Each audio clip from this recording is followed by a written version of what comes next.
Vamos a mais um tema da palavra do Senhor, o voto de Jefté. Juízes capítulo 11, versículo 30. Nós vamos começar a ler esse texto aqui.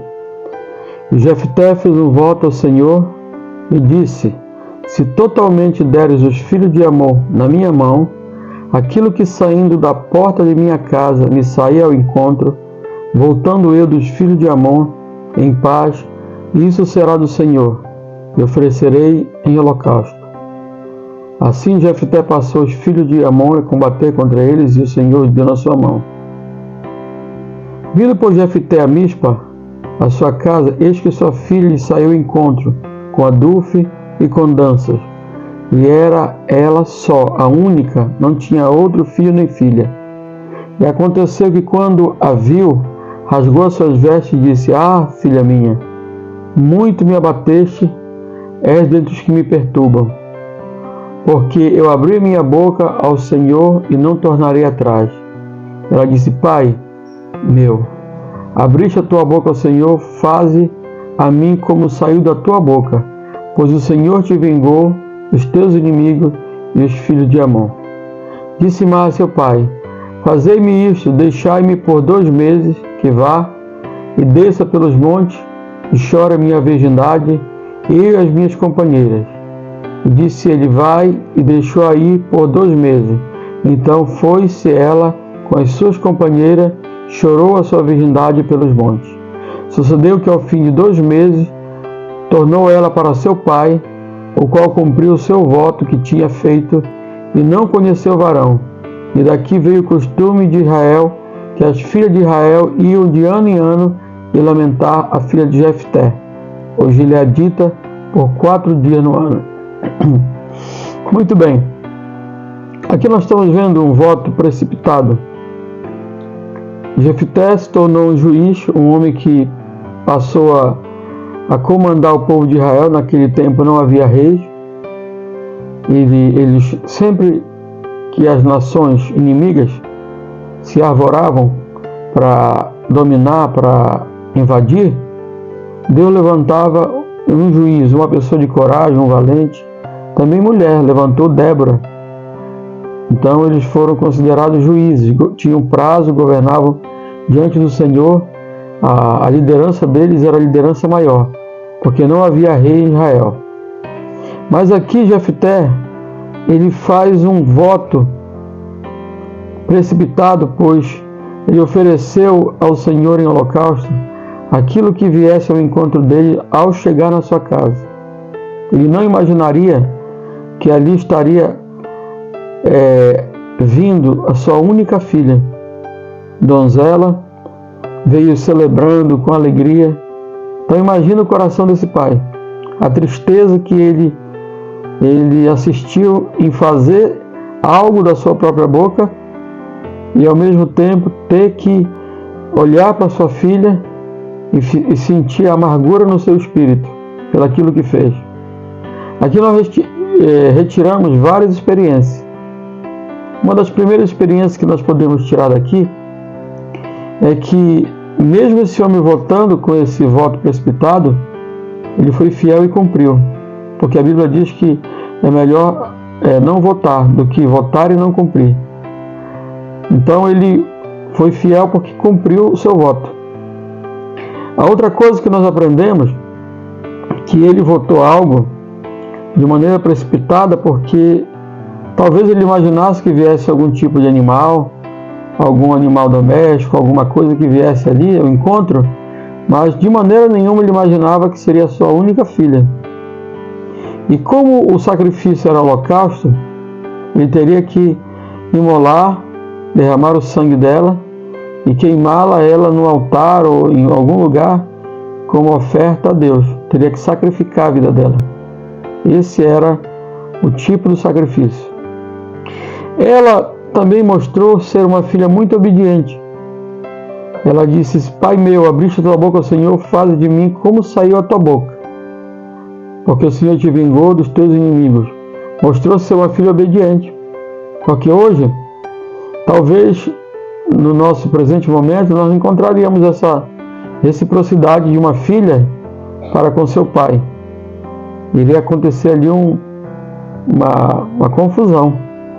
Hoje nós vemos até os filhos, muitos filhos, fazendo mal para o seu próprio pai, para a sua própria mãe, por situações assim banais, por coisas vis, sem valor. Então, nós vamos ver que ele não podia mais voltar atrás. Então a decisão era matá-la, sacrificar. Ela pede para ele uma alternativa. Ela queria aproveitar a virgindade dela, o tempo dela, para ir com suas amigas, chorar pelos montes com as companheiras dela. Então aqui esse tema é um tema polêmico, porque há uma linha que defende que Jefté sacrificou sua filha. Mas há uma outra linha, a qual também eu defendo, faço parte, que ela não foi morta. Primeiro porque Deus não aceita sacrifício de humano. Então ele está oferecendo um sacrifício a quem? A Deus. Se ele, conhecedor da Bíblia, da história, da palavra, do costume, da tradição deles, por certo ele era conhecedor que Deus não aceitava sacrifício humano. Na terra de Canaã havia sim sacrifícios humanos, de criança, de pessoas, mas era um deus pagão chamado Moloque, que eles queimavam e tinha outro tipo de ritual.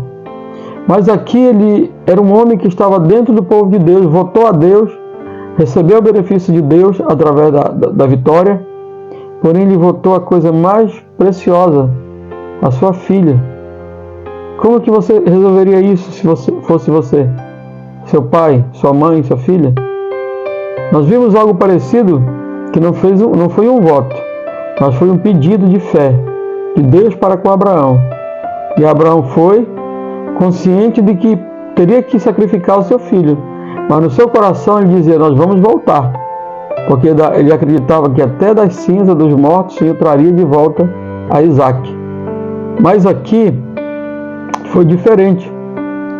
Esse homem cometeu uma falha muito grande envolvendo uma filha querida, que agora para resolver estava quase impossível.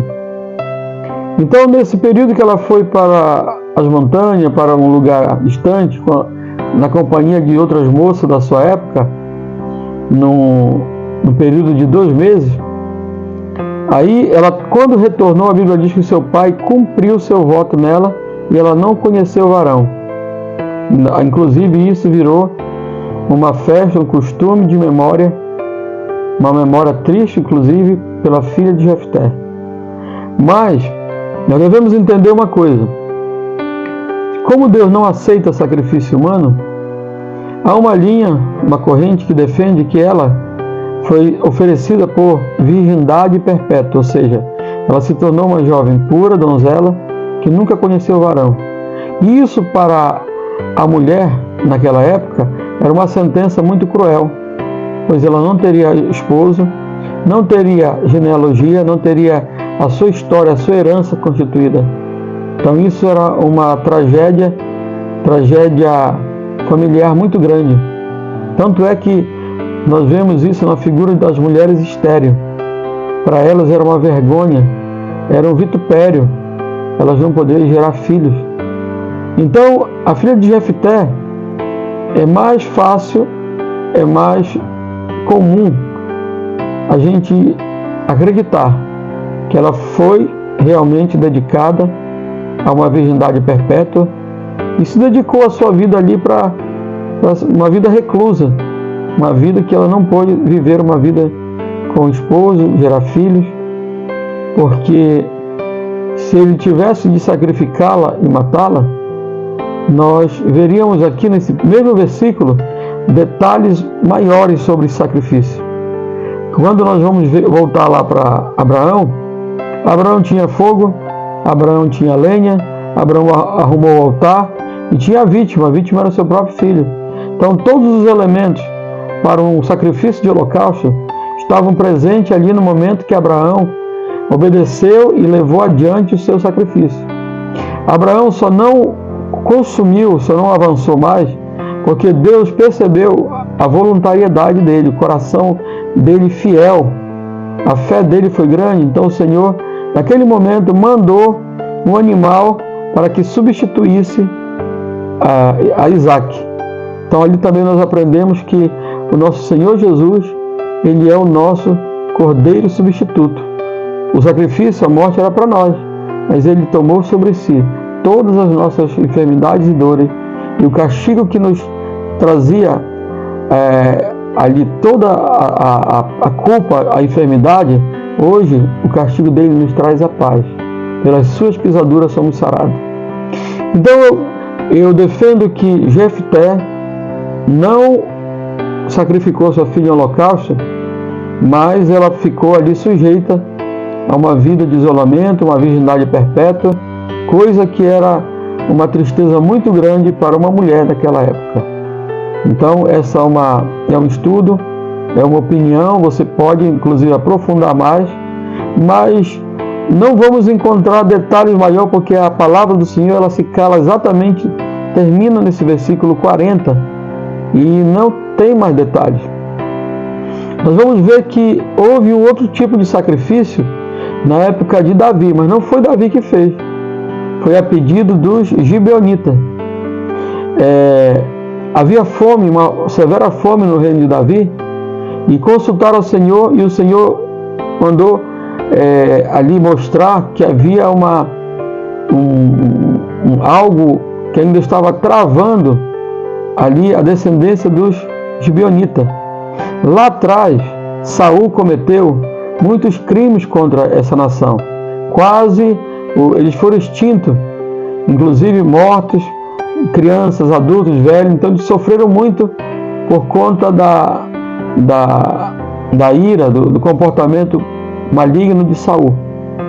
Agora Deus cobra isso no tempo de Davi. Davi não tinha nada a ver com isso. Mas consultando ao Senhor, ele chama os gibeonitas, e os próprios gibeonitas, eles avisam e pedem para Davi qual era o preço para eles fazerem aquele sacrifício cessar. E diz a Bíblia que eles pediram 7 filhos de Saul para enforcá-lo. Não foi Davi que o enforcou, não foi Davi que pecou, mas os gibeonitas pediram. Interessante que eles foram enforcados e cessou a fome, e uma das mães das concubinas de Saul ficou vigiando o corpo dos seus filhos. Eles ficaram ali, provavelmente apodreceram, ficaram no estado de decomposição, mas ela ficou numa pedra ali sobre silício, ficou ali se humilhando e vigiando para que as aves de rapina não viessem ali a consumir a carne dos seus filhos, mesmo mortos. Então o amor de mãe ali prevaleceu. A gente observa que o amor de mãe é igual em todo tempo, em toda época. Avisaram Davi que esta mulher estava ali sofrendo, vivendo aquele período de amargura, de luto, e ele, como um rei generoso que era, mandou tirar os corpos, mandou sepultar, e ao mesmo tempo aliviou o sofrimento daquela mãe. Mas ali eles foram sacrificados, eles foram enforcados a pedido do gibeonita, não de Davi. Mas aqui nós vamos perceber que foi um voto precipitado e ele teve que cumprir, mas nós acreditamos que ele não a sacrificou como holocausto, mas foi uma virgindade perpétua. Ela se tornou uma mulher somente dedicada a algum tipo de afazer, porém ela não conheceu o varão. Então isso para a mulher naquela época era um sentimento muito ruim, era uma sentença muito, muito pesada. Por isso nós comentamos agora sobre o voto de Jefté. Para nós vale hoje a atenção.